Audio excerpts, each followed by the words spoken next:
I, when I was little, my oldest sisters made cornstalk horses for us younger siblings.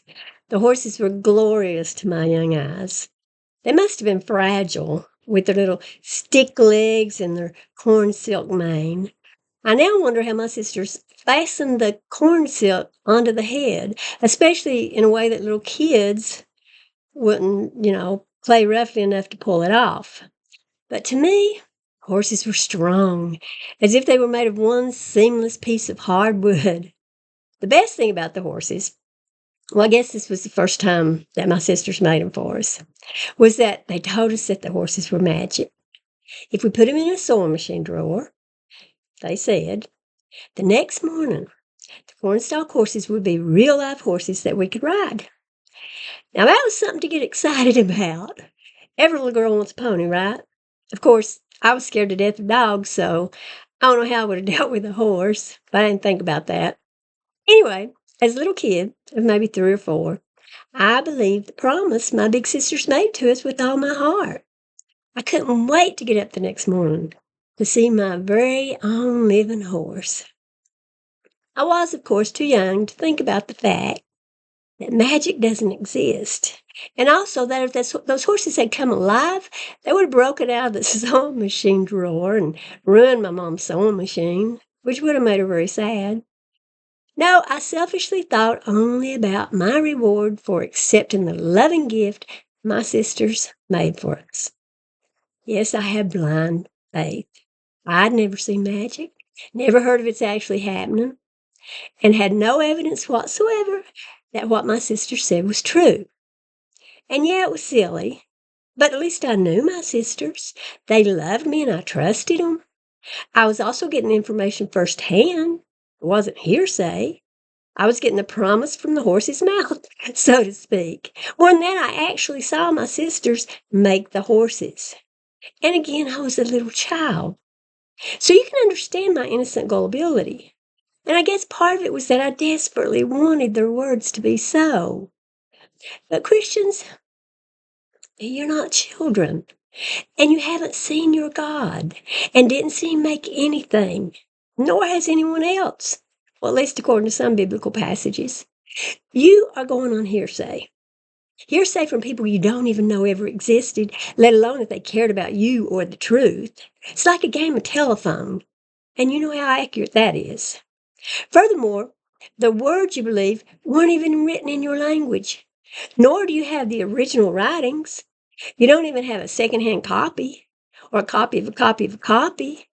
You rely on the words of scribes who even your book admits were liars. Not to mention the fact that these people had ulterior motives for what they wrote. They had political agendas and were power hungry just like people are today. You don't have one speck of evidence for anything you believe. It's all based on faith and your gullibility, and perhaps your great desire for the Bible to be true. Yet for some reason, you believe a donkey talked. I won't mention the serpent that talked because that story is obviously a myth, nor any of the other crazy things we read about in the Bible. One crazy example is enough. Yes, Christians, you believe a donkey can talk. If I told you my donkey talked, you'd laugh me to scorn, wouldn't you? But for some reason, you think that many years ago in a land far, far away, there was magic in the world. But it got all used up or something, so now we can't access it, I guess. Does that really seem likely to you? Does it make sense in the world in which you live?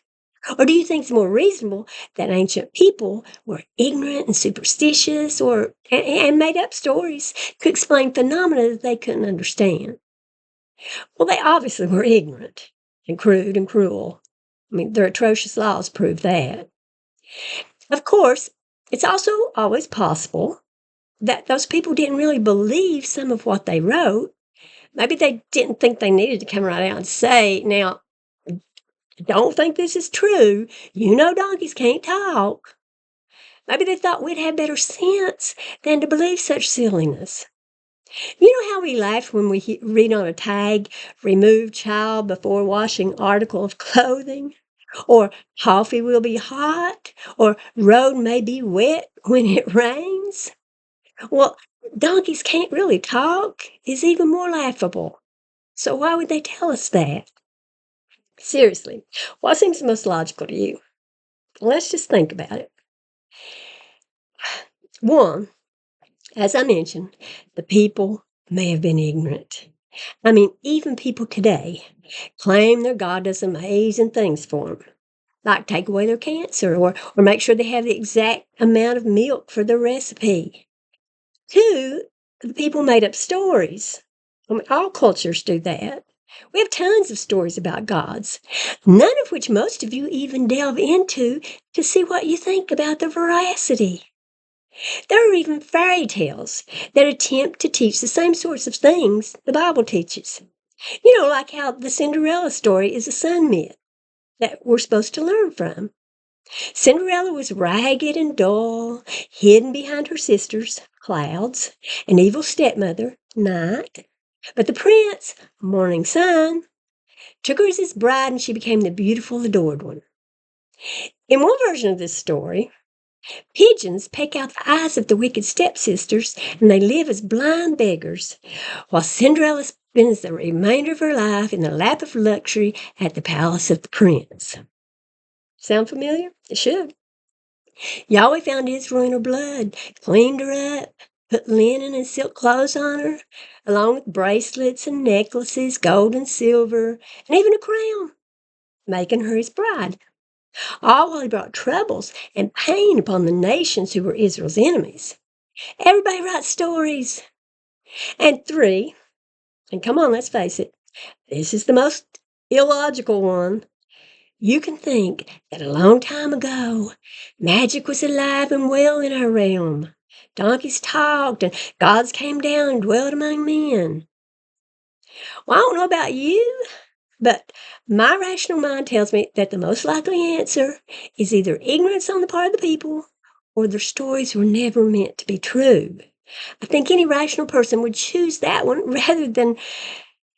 one of those, rather than that magic once existed.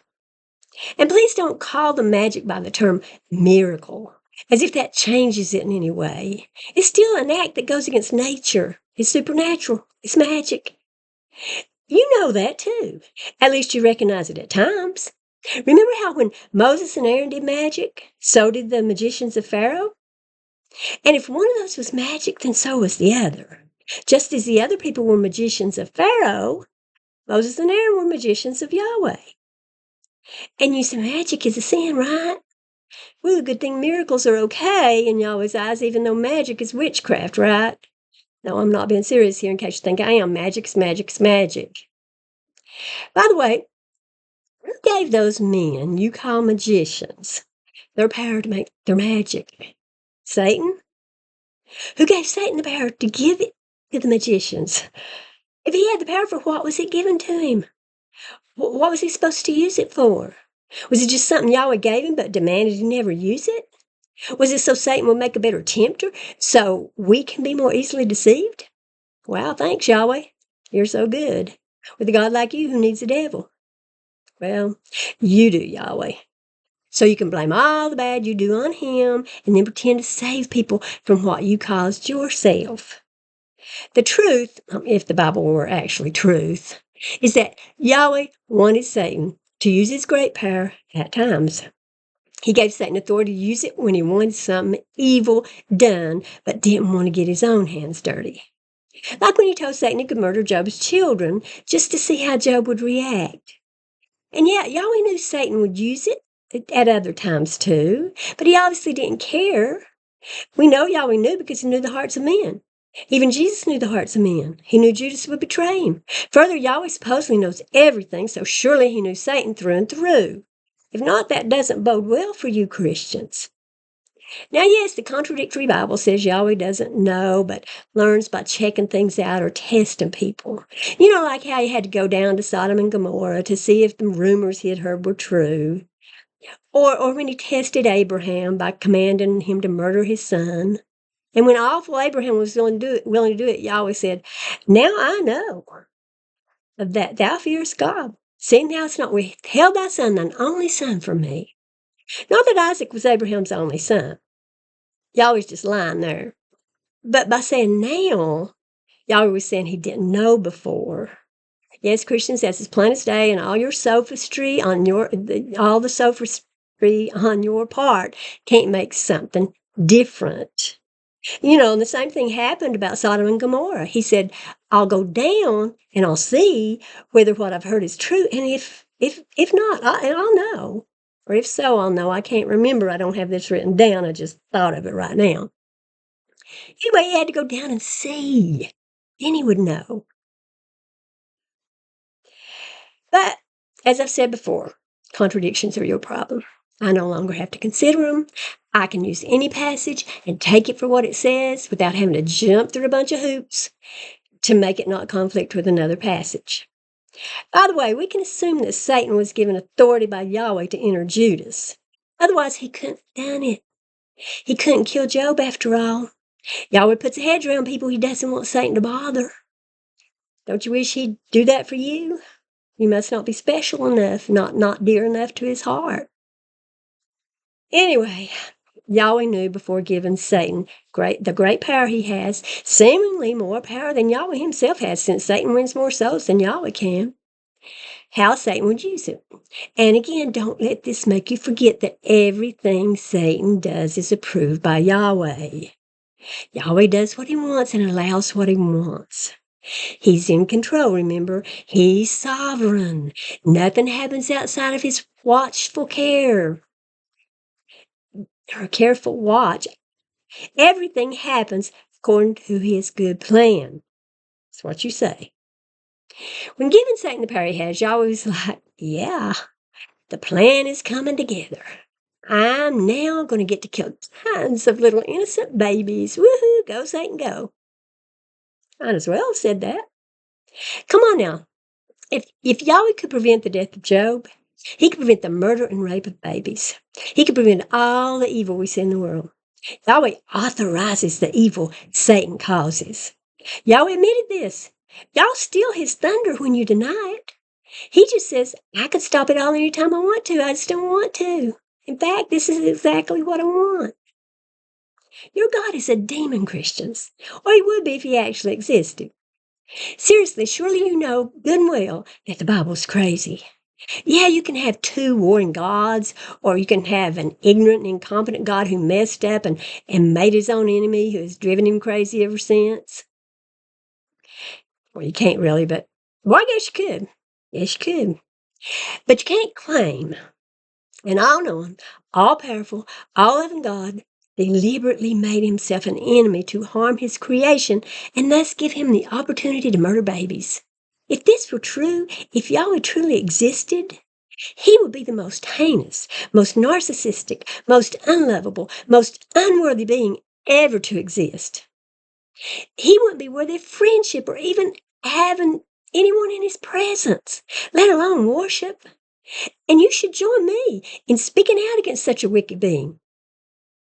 I was a child when I believed the horse promise. Well, what's your excuse? You don't have to answer. I know it. I know the answer. You're brainwashed and gullible just as I was for most of my life. And I'm truly sorry. Sorry it happened to you and sorry you can't work your way out of it. I know you're scared. I watched Billy Mumy in the episode of The Twilight Zone called It's a Good Life. I saw him wish people into the cornfield when they didn't do what he wanted. And yeah, I understood why even grown men and women kowtowed to his every whim and told him what a good little boy he was. I get it. So obey your fake God as long as you aren't harming others. Praise him to the high heavens. But understand that the rest of us don't think Billy Mumy can wish people into the cornfield in the real world. And we reject your condemnation of us for not being gullible like you are and like I was as a kid and for most of my life. Thank you all. Bye.